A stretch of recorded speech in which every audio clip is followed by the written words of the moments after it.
শবে কদরের নামাজ কয় রাকাত এবং কিভাবে পড়তে হবে? দেখুন, লাইলাতুল কদর যেটাকে আমরা শবে কদর বলছি, এই কদরের নামাজ আমরা 2 রাকাত 2 রাকাত করে পড়ব। অর্থাৎ কদর রাতে আমরা যে ইবাদতবন্দি করব এর ভিতরে প্রধান ইবাদত তো নামাজ। তো সেই নামাজটা 2 রাকাত 2 রাকাত করে পড়ব। হতে পারে সেটা যে কোনো ছোটো ছোটো সূরা দিয়ে কিংবা বড় কোনো সূরা দিয়ে। আপনার যদি বড় সূরা মুখস্থ থাকে তো বড় সূরা দিয়ে করলেন, ছোটো সূরা দিয়ে মুখস্থ হলে একটা সূরা কয়েকবার করে পড়লেন। তবে লক্ষ্য রাখতে হবে এই নামাজগুলো যেন অনেক লম্বা সময় ধরে হয়, ধীরস্থিরতার সাথে হয়। রুকু হবে অনেক দীর্ঘ, রুকু থেকে সুন্দর করে সোজা হয়ে উঠে টান হয়ে দাঁড়িয়ে অপেক্ষা করবেন একটু। এরপর আস্তে আস্তে আপনি সেজদা যাবেন। সেজদায় যত বেশি সময় ব্যয় করতে পারেন তত ভালো। অর্থাৎ নামাজের কোয়ালিটিটাকে সুন্দর করার চেষ্টা করা দরকার, কোয়ান্টিটি এটার চাইতে। আমরা অনেকে এই জাতীয় সময়গুলোতে লাইলাতুল কদরে বা এই জাতীয় শবে বরাতে দেখা যায় যে আমরা হিউজ পরিমাণ নামাজ পড়ি, অথচ হুলস্থুল করে তাড়াহুড়ো করে দিই। এটার কোনো গুরুত্ব নেই, বরং গুরুত্ব হলো সুন্দরভাবে সালাত আদায় করা। সো লাইলাতুল কদরের নামাজের নিয়ম হলো 2 রাকাত 2 রাকাত করে পড়বেন। সলাতুল লাইলি ওয়ান নাহারি মাসনা মাসনা, নবী সাল্লাল্লাহু আলাইহি ওয়াসাল্লাম বলেছেন রাত এবং দিনের নামাজ 2 রাকাত 2 রাকাত করে পড়বেন। এই 2 রাকাত নামাজ যত সময় নিয়ে পড়তে পারেন ততই ভালো। 4 রাকাত পড়তে পারেন, 6 রাকাত পড়তে পারেন, 8 রাকাত পড়তে পারেন। যত রাকাত সংখ্যক আপনি পড়বেন, কিন্তু কোয়ালিটি যেন ঠিক থাকে, আস্তে আস্তে যেন পড়েন, সেটা খেয়াল রাখবেন।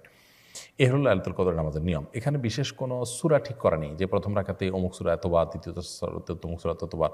যে কোনো সূরা আপনি সূরা ফাতিহার পর মিলাতে পারবেন। অন্য 10টা নামাজের মতোই এখানে সব কিছুই ওপেন। সো লাইলাতুল কদরে আমরা বেশি বেশি নামাজ পড়ব এবং নামাজের রাকাত সংখ্যা ফিক্স নেই যে এত রাকাতই পড়তে হবে। আপনার যতটুকু তৌফিকুল আছে ততটুকু পড়বেন। তবে 2 রাকাত 2 রাকাত করে যে পড়বো আমরা, সেখানে বিশেষ কোনো পদ্ধতি, সূরা ইত্যাদি ফিক্সড নেই। সাধারণ নিয়ম আমরা পড়বো ইনশাআল্লাহ তাআলা। অতএব শবে কদরের নামাজের নিয়মটা আমরা জানলাম এবং কত রাকাত পড়বো। রাকাত সংখ্যাও ফিক্স নেই যে এত রাকাত পড়তে হবে, এর বেশি পড়া যাবে না বা এর কম পড়া যাবে না, এরকম কোনো কিছু নেই।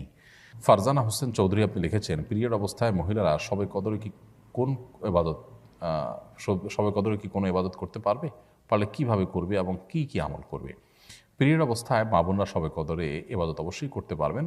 তাদের জন্য যেহেতু নামাজ নিষিদ্ধ, রোজা নিষিদ্ধ, এছাড়া কোরআনে কারিমের তেলাওয়াত স্পর্শ নিষিদ্ধ, এছাড়া বাকি যত ইবাদত আছে সেগুলো তারা করতে পারবেন। সেটা হতে পারে জিকির আজকার, সেটা হতে পারে দোয়া দুরূদ, সেটা হতে পারে আপনার আল্লাহ তাআলার কাছে কায়মের বাক্যে দোয়া করা, প্রার্থনা করা, ইসলামী বই পুস্তক পড়া, সৎ কাজের আদেশ দেওয়া, অসৎ কাজের বাধা প্রদান করা, এরকম আরও যত রকমের ভালো কাজ হতে পারে, দান সাদাকা করা, সেই কাজগুলো তারা করতে পারবেন। কোরআন কারিমের তেলাওয়াত শ্রবণ করা, শোনা, দ্বীনি কোনো কথাবার্তা শোনা, আল্লাহ তাআলার কাছে বিশেষ করে সবচেয়ে বড় গুরুত্বপূর্ণ বিষয় হলো দোয়া করা।